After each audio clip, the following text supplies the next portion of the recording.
News and media network में आपका इस्तकबाल है। दोस्तों अस्सलाम अलैकुम, आदाब। Urdu news and media network के एक नए सिलसिला के तहत उर्दू अखबारात के अदारिये और ख़ास मज़ामीन पेश किए जाएंगे।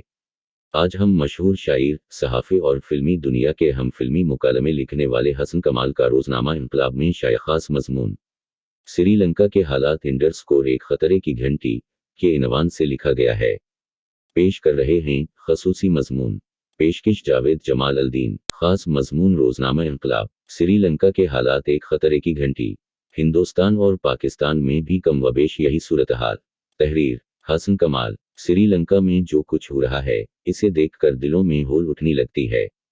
हद ये है कि अवाम का एक जुम गफ़र सदर राजापकुशे के सदारती महल में दाखिल हो चुका है। श्रीलंका में शाही बस्तर इस्तराहत पर नौजवान कुश्ती लड़ रहे हैं। उनके सोइमंग पोल में लड़के डबकियां लगा रहे हैं। सदर खुद मफरूर हो चुके हैं। बहरी फौज ने उन्हें भागने में मदद देने से इनकार कर दिया। वो एक लॉन्च पर सवार होकर मालदीव पनाह लेने पहुंच चुके हैं। अभी तक ये नहीं मालूम हो सका है कि मालदीव ने उन्हें पनाह दी है कि नहीं। लोग पनाह की तलाश में दर बदर भटकते हैं। सदर राजापकुशे दर बदर के बजाय समंदरों की लहर ब लहर भटक रहे हैं। उससे कबल उनके बरादर खुर्दावर श्रीलंका के वजीर आजम महिंदा राजापकुशे भी ऐसे ही हालात में अपने महल से फरार हुए थे। उनका अमहिल नजर आतिश कर दिया गया था। मौरूसी सियासत और उसके नतीजे में कौमी दौलत के लटेरों का ये अंजाम दुनिया निगाह बरत से देख रही है। गुज़िश्ता कई बरसों से श्रीलंका के इक़्तिदार पर सिर्फ दो खानदानों का कब्जा रहा है। एक खानदान श्रीलंका की दुनिया की पहली खातून वजीर आजम श्री माओ भंडारा नायके के दामाद जयवर्धने का खानदान था और दूसरा राजापकुशे खानदान था। कभी एक खानदान इक़्तिदार पर काबिज हो जाता था और कभी इसे ढकील कर दूसरा काबिज हो जाता था। फ़िल वक्त राजापकुशे खानदान इक़्तिदार पर काबिज रहा। एक भाई सदर था और दूसरा वजीर आजम। उसके अलावा काबीना ने दूसरे वज़रा भी इन्हीं खानदान के अफराद थे। यही नहीं, तमाम अली अहद पर भी इसी खानदान के लोग मामूर थे। मलिकी तरक्की और दिफा के नाम पर आलमी माली इदारों से धड़ाधड़ कर्ज लिए जा रहे थे और उसका बड़ा हिस्सा मनी लॉन्ड्रिंग के जरिए बैरून ममालिक भेजा जा रहा था। ग्लोबल महंगाई ने रही सही किस्र भी पूरी कर दी थी। गैर मिल्की ज़रमबादला के ख़जाने में बमुश्किल 2.5 अरब डॉलर रह गए थे। पेट्रोल मादूम होता जा रहा था।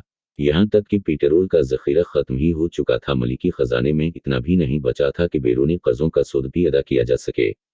बैनुल-अक़वामी मालियाती फ़ंड ने मज़ीद कर्ज देने से इनकार कर दिया। बैंक बंद हो गए। बेरोज़गारी और फ़ाक़ाही अवाम का मक़दर बन गईं। श्रीलंका के हालात की उस ख़ता के जिस मुल्क से सबसे ज़्यादा मुशाबहत पाई जाती है, वो मुल्क पाकिस्तान है। फ़र्क सिर्फ इतना है कि श्रीलंका का बहरान संगीन मुआशी हालात का नतीजा है, जबकि पाकिस्तान का मुआशी बहरान नहायत नाअक़बत अंदेश सियासी बहरान का नतीजा है। पाकिस्तान में भी गुज़िश्ता 30 बरस से सिर्फ दो ख़ानदान ही राज करते रहे हैं, शरीफ ख़ानदान और ज़रदारी ख़ानदान।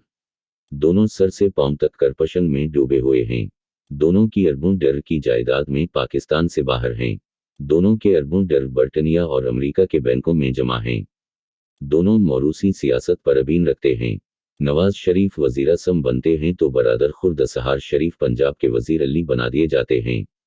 बेटी मरियम सफदर को पार्टी की नायब सदर बना दिया जाता है। समधी इसहाक डार को वज़ीर ख़जाना बना दिया जाता है। दूसरी तरफ ज़रदारी सदर बनते हैं तो बाल्ग़ होते ही बेटे बिलावल पार्टी के नायब सदर बन जाते हैं। आज भी यही आलम है। वालिद शहबाज शरीफ मुल्क के वज़ीर आज़म हैं और साहबजादे हमज़ा शहबाज मुल्क के सबसे बड़े सूबा पंजाब के वज़ीर आली हैं। वहाँ भी आज अवाम करप्शन और मौरूसी सियासत के खिलाफ सड़कों पर हैं।